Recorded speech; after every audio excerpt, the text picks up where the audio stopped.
So we're talking about technique and the idea of relating actions and I think repetition as well. Sure. I want to go back to the article you were reading about stuttering and actually relate that to a very common problem which musicians have, which is focal dystonia. Right, and in fact, the article made mention of dystonia in a very general sense. But they described, it was kind of like the dummy's version of what dystonia is.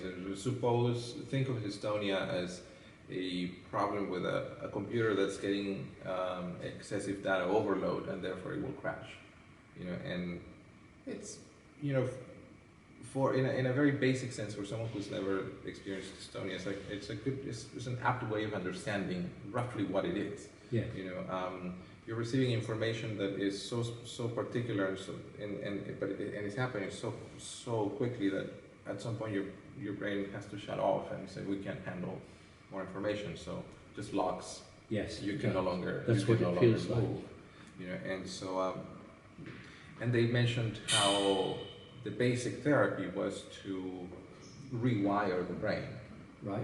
And they said, give the same finger that you're having problems a different activity, different action that is somehow related but not quite the same, and that process rewires the brain, and then eventually you should be able to regain your normal function. That's how they described the process, the therapeutic process of it. And so and dystonia is the key to the issues with dystonia is precisely the idea of understanding that this can happen before it happens. And yes, so you have to take into consideration this thing that I mentioned, how the brain processes function, and if my feeling, understanding what I read about stuttering was that if you're trying to create sequences that are complicated, and if your brain is not really hasn't really fully understood what it is it's supposed to do, and you're pushing it to do it faster and harder than it can actually record it into something, that's when you're going to run into memory overload, into basic processing overload. And so, interestingly enough, whenever I played, I've always believed that everything has to have a certain flow of movement, like a choreography, to seamlessly flow from one place to another. So, in such a way that no matter what I'm playing, it has to feel like things are just kind of flowing from one place to another. It certainly looks like that when you play, and it sounds like that, actually. But I've always believed in this flow, in this flow of sound, flow of music. My mother's a singer, and that's something that the way that she sings, is the flow of her voice was something that I unconsciously really acquired. And so when I started playing, I always had the sense of things have to flow in this, just calmly, and they should never feel like a force, like something that's looking effortful. And so that translated into technique, and I believe like if my fingers convey the same attitude, then the sound is going to represent it as well. Correct. And so so I've always felt this idea of flow, and early on when I was a kid, like I had been playing for maybe 1-2 years, and you start getting impatient about not being able to do something, so you try to push yourself. That's a very common experience of people with dystonia. Exactly, and it is and that impatience I realized it never led me to become better. You just kind of you've made a gigantic effort in trying to improve, but a day later everything goes back to normal. Now, if I had known at the time what I know now about brain functions and how they store information, then I would have realized quickly that was a bad idea, and I would have understood why. But I realized, however, at that point that trying to play better was never a good idea. It was. I mean, of course, the obvious is you have to try, but it depends on your definition of trying. You know, if you try because it's, you know, like athletes define, like you have to give it 110%. That doesn't quite work for us. It's, you know, so how did you get over that? How did you get around that? Patience, basically. Patience, perseverance. So that's You know, it's a very important thing to know. My father, whenever he's also a guitarist, and you know, he would bring students, you know, his first lesson, and he would tell them, okay, you're going to need this, you're going to need this other thing. You need your notebook, buy this book, buy a metronome, buy a tuner, and then he would say, two things a guitarist needs to have: stubbornness and patience. So that's I'm going to see what we can do about this noise at the moment. Okay.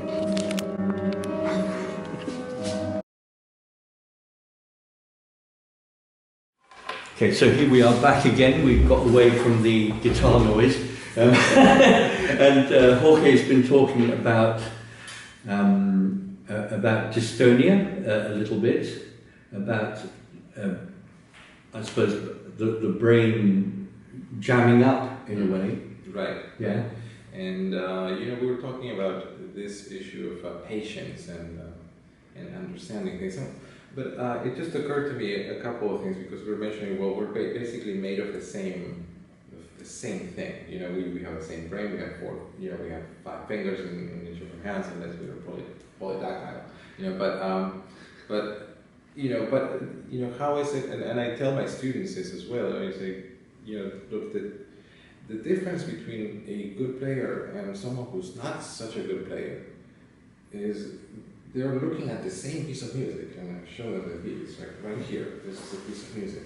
The difference is one is looking at something that creates problems for them, and the other one is looking at things that are actually helping them. You know, and so, but the page of music is still the same. It's the same. You know, the only difference is what the brain is interpreting out of something.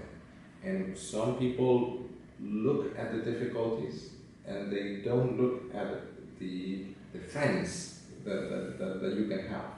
You know, now, and so, but the example I was going to give you is from the New World Symphony. You know, yeah. Because, okay. you know, I just remember this. Oftentimes I was thinking, you know, we think, well, we have to be very reserved about things that we do or the things that we don't do. At some point I realized, no, that's actually not a good idea. Let's actually discuss the things that we do, the things that we do. If we are good players, we have the responsibility to disseminate the knowledge. Yeah. And then I also realized that, kind of like since I play tennis, you know, there always is. I always followed, you know, technique on tennis and all of these things, and realized, of course, that, you know, the fundamental aspects of tennis ground strokes are basically universal for all professional tennis players. You know, so then what is the difference between an amateur player or a recreational player and the pros? Yeah. You know, there are elements in their brain that are seeing very specific things in relation to these ideas.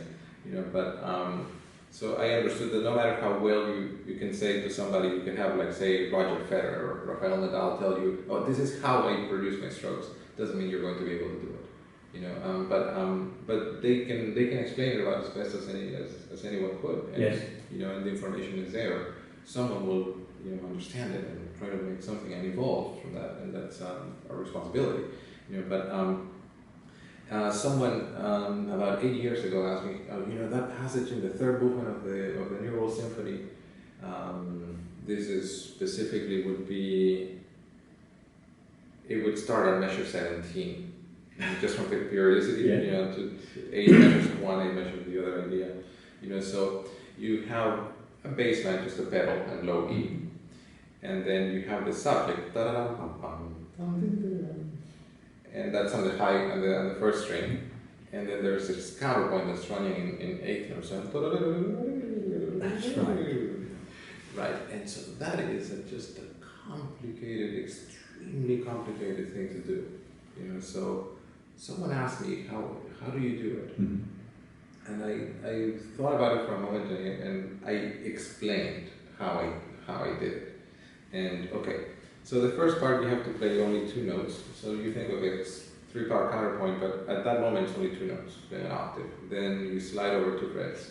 Okay, so that's easy so far. So you start in fret 2, now go to fret 4. So very simple procedure, anyone can do that. That's when the first problem comes. You have to play the B's with finger 4, and then you have G here, 4th string, slurred, then slide over. Now you have the G here, and that's slurred into this note. De, do, do, do. And you're plucking here, plucking here. This is all thumb. Now here you have to play 3 notes, and that's A and I. Okay, so that is the first task that you need to resolve. Now, the one over here is a tremolo, A and I, da da da. So you have to figure how you can play a tremolo. If you can play a tremolo, then you can play that. So the next part of the job is to figure out how you can get these to follow the rhythm and fluidity of the tremolo. So you can practice that separately. So I said, what I did is I played here, here, then waited, and then instead of playing all of them, I just played this. And I wanted to hear, I was looking for the tremolo quality of sound from the top notes. And I worked on that until I more or less had the same feel of sound. And my theory at that moment was, if it sounds and flows the way tremolo happens, then the moment I let it go, it can perform its function and it will coordinate with the other one. So the moment I do that, I trigger the tremolo, and I no longer think about this one.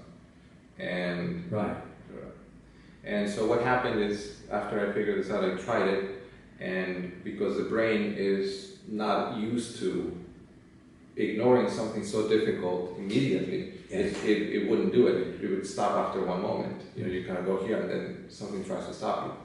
So I had to figure out, okay, where exactly am I stopping? And of course, the moment you do this and try to move over, that's when you stop. That's a function that usually requires some awareness. So in this case, we have to cancel out the awareness. So how can I cancel out the awareness? I figured, okay, we don't have to actually create the shift. This is still in, we're going to compress a hand out. Well, that's what I was thinking. I'm going to compress a hand out here, so my hand's going to be in 5th position, but my thumb is retaining 4th position. Mm-hmm. That way, I can just let the finger kind of slide out, which is a simple procedure for which we don't require awareness, and that should block the trigger, block the blocking mechanism. Yes. And so tried it again, and I went from that passage, and I went ba-da-da, and just da-da-da. And just to see if the trigger was still there. The trigger was no longer there. So then after that, I would stop for a moment, execute my slur. Here, like that, ba-da-da, plus slur, ba-da-da, plus slur.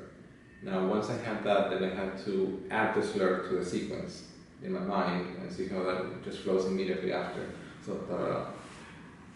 That's an amazing way of looking at it, and in a way it's the way that stutterers get over their stuttering by having headphones on, listening to something else. Right. Is it similar to that? Yeah, exactly. Because you have to, like I said, we have these mechanisms that are evaluating mechanisms. Yes. And they create blocks. I mean, and we live on a lot of these. I mean, they're essential to our survival. I mean, evolutionary laws. Yes. So we need them. Now, of course, all of this is technique. Yes. All of this is technique. It's a technique that's related to your body. So if you know that these things exist, then you can figure out how to manipulate them. So of course, after this you have open strings, 1st and 2nd strings, and that's here. Yes. So those are precisely the last fingers you have, so they're not used at that moment. Da da da da, bam. So that's an easy procedure. So my evaluating point was that if that landed well, that means that the other part was done properly.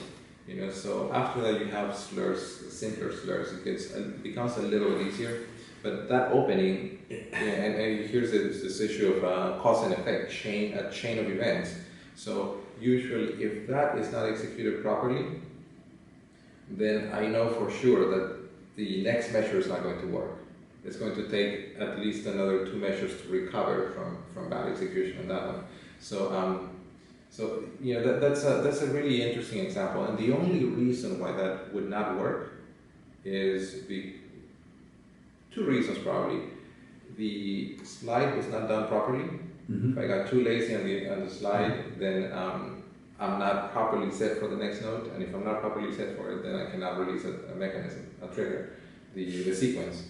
Or it will be slightly off, and if it's slightly off, everything else will be slightly off, and it's kind of like tripping. It's going to take some time fumbling. It's going to take some time to be able to recover, get yourself back in place. So anytime I play that and I haven't really hit it, it's because of that moment where something just doesn't happen and the trigger activates again, and then you don't have a sequence. I don't understand that. Now, of course, the good news about something like that is that literally that oftentimes if we play it, we miss something. We take it very personally. It's like, well, I just suck. Terrible.